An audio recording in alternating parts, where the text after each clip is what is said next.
a good thing we don't pay our readers by the word.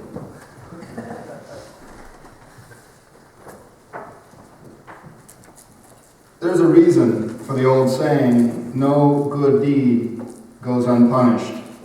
We see one example here in this story from the Gospel of John. Actually, all through the Gospels, we see a pattern.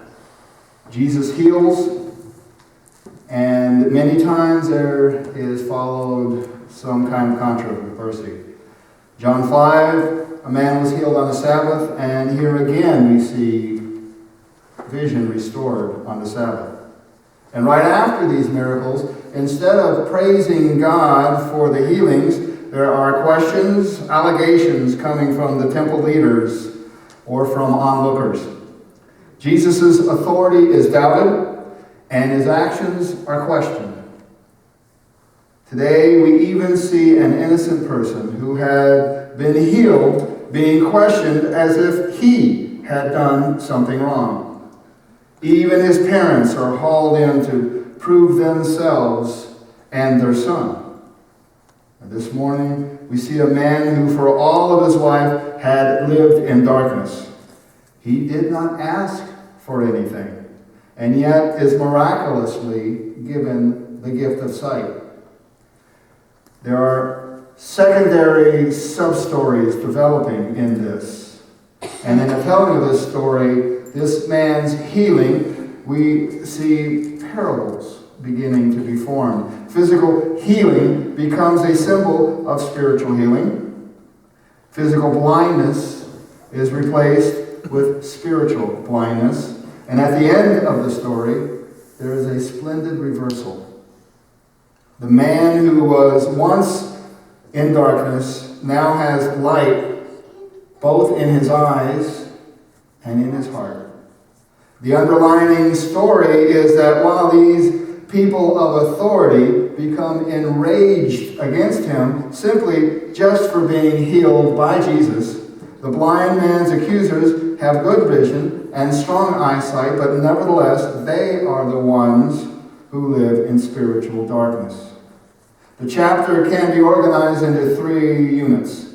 First, the account of the healing itself, followed by the interrogation of the blind man by his neighbors and then by the Pharisees. Even that evolves into where his parents have to be called in, and then the man being expelled from the synagogue. And finally, Jesus re-enters the story to provide a teaching that sums up the lessons that we are to learn from this story. We are told how one sightless man gained his vision, while others with proper vision are told that they are the ones who are blind. Let's step back for a moment and look at the context of what is meant then and what it means for us today of being blind. In our world, or rather our existence in this world of the sighted, is very much different from the existence of a life in this world for a blind person. Life in the physical world on planet Earth is designed with vision in mind. Any blind person needs to develop extra ways to adapt. The world of light and vision does not adapt for the person with no vision. And getting even a bit personal, in my case, I was born blind in the one eye, and the other eye always had very poor eyesight.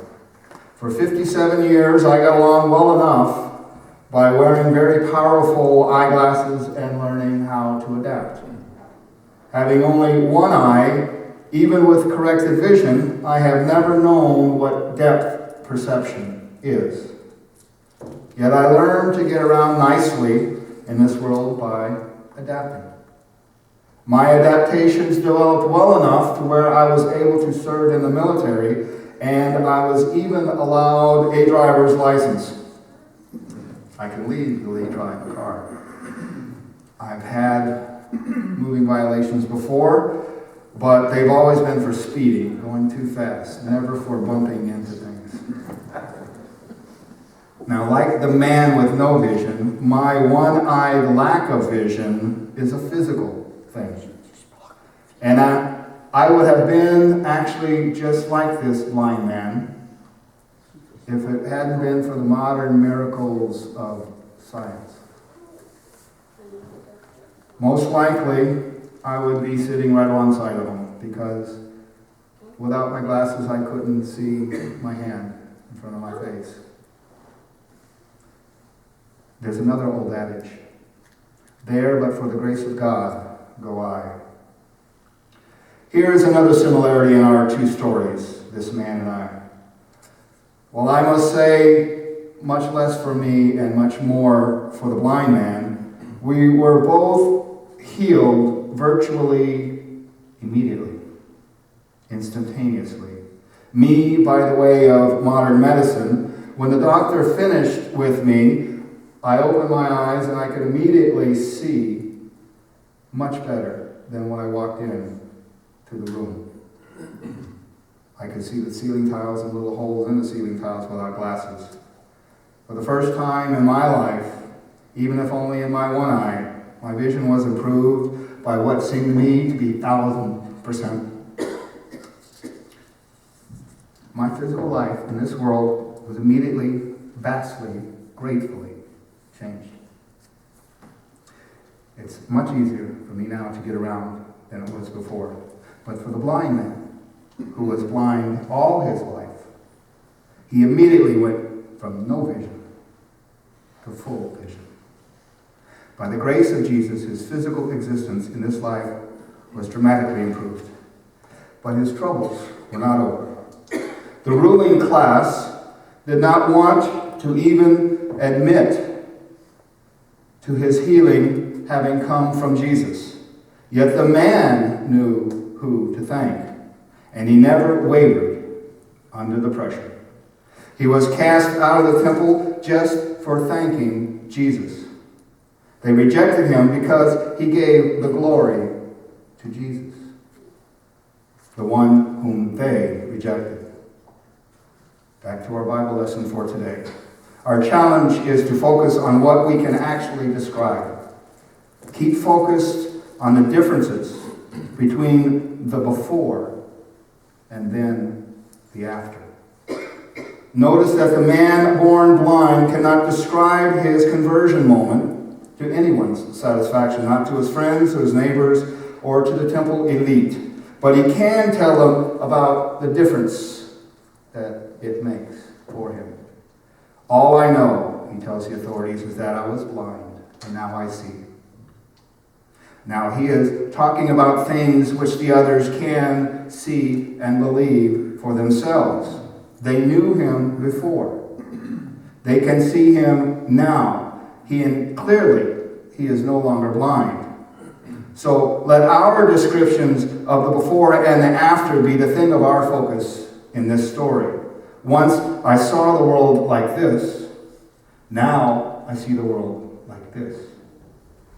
Once I believed this, now I believe this. Once I lived in a place that I was blind to certain things, and now my eyes are open, and here is what I see. And this is what I know. These are the sort of stories the church needs to hear. In other words, confess Jesus. Do not try to explain him. In the end, all we can say is that we believe Jesus healed this man. We cannot tell how, and we cannot tell why. We cannot offer any proof that would be convincing. I remember an old description of one's faith in the Lord to believers. There is nothing that you can do which would shake their faith, disprove their faith. To a non-believer, there's nothing you can do or say that would prove the need for their faith. When a Sunday school teacher asked little Johnny about the definition of faith, he said that it was what you believed in that you knew was not real. Our need for the confession of faith in the Lord is everything. in this world. What it is like to be born into one's experience of this world when it will never change. If you're born blind in the time of Jesus, you were blind your entire life. There was no modern miracle of science. What was it like to live and move among others whose experience in this world is so radically different than yours? What is it like for us to try to understand the blind person's world? And what is it like for us to try to describe our world to the blind person? Blindness is first a state of being more than a metaphor for unbelief, but yet we have to try to place ourselves there. In a world that is radically different from the one we know, let the moment of this man's conversion simply be the turning point in the plot, rather than something to explain or defend. And how could the man explain to anyone's satisfaction? He spit in the dirt, made mud with his saliva, and put it in my eyes. The lesson being, just before the holy moment came, and just because your holy moment involved mud does not mean that the rest of us don't wash it off our shoes. But for the newly sighted man, his bit of mud is everything. And then there's another point. It was only after the healing do we learn that the work occurred on the Sabbath. And much like the Samaritan woman at the well, the blind man grows in his understanding of who Jesus is. However, something here which is different from the woman at the well, the man's understanding does not come through his time of being with Jesus, as hers did, but rather it came after, when he was giving witness to the Pharisees. In his interrogation, the blind man is repeatedly telling his story, and only from the accuser's frantic demands that he deny Jesus as the cause of his healing does this man come to realize that Jesus is from God. His confession of the truthful facts is more than what they want to hear, and is a reason for his expulsion from the temple. It's important to note that Jesus had been gone from the narrative since the beginning, since the healing, and then he does not appear until verse 35. And the truth of who Jesus is revealed to him near the end of Jesus' second visit with him. Only then is the man born blind truly able to see. Like the woman at the well, the blind man recognizes Jesus gradually. He goes from seeing the man called Jesus to calling Jesus a prophet, to recognizing that he must be from God, to addressing him as Lord and then openly worshiping him. In fact, it is Jesus himself who reveals the importance of both sight and hearing when it comes to belief. You have seen him, he says, and the one speaking with you is he that saved a wretch like me, and once was blind, but now I see. The last thing the man does in this story is openly proclaim his confession of faith in the Lord. And I have to believe that a crowd had been gathering as these interactions are taking place, and surely with his new vision, this man sees his accusers in the crowd. Yet he proudly professes for all the world to hear, no matter the consequences, Lord, I believe. The glory of this man's healing stands in stark contrast with the desperation of his condition. Jesus did not simply give him sight, he gave him life. One more feature of the story needs to be addressed. Healing was important to Jesus' work, and likewise it should be important to the church's work today. Jesus also recognizes that making the blind man whole was a typical gesture and his love for all of man. Unfortunately, many of us are more like the temple leaders who do not want to hear or believe in any healing such as this. But Jesus did this work so that God's work may be displayed in this man's life. God had not made the blind man blind in order to show Jesus' glory.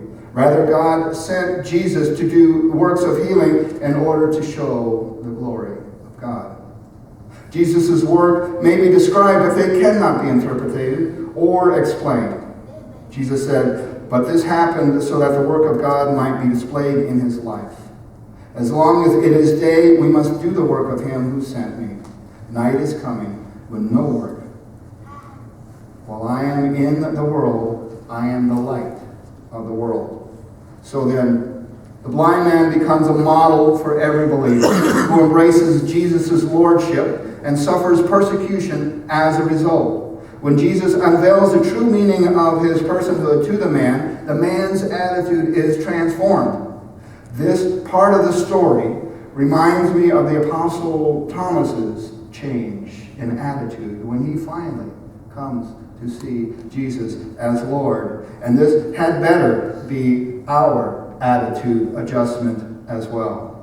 We know that Jesus is Lord, and we know that Jesus is our only salvation. We are no longer spiritually blind, and now that we have spiritual clear vision, we need to believe that we are no longer lost.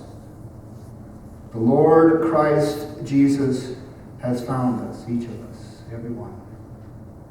And he wants to take us home, even a wretch like me. 7:55. God be with you.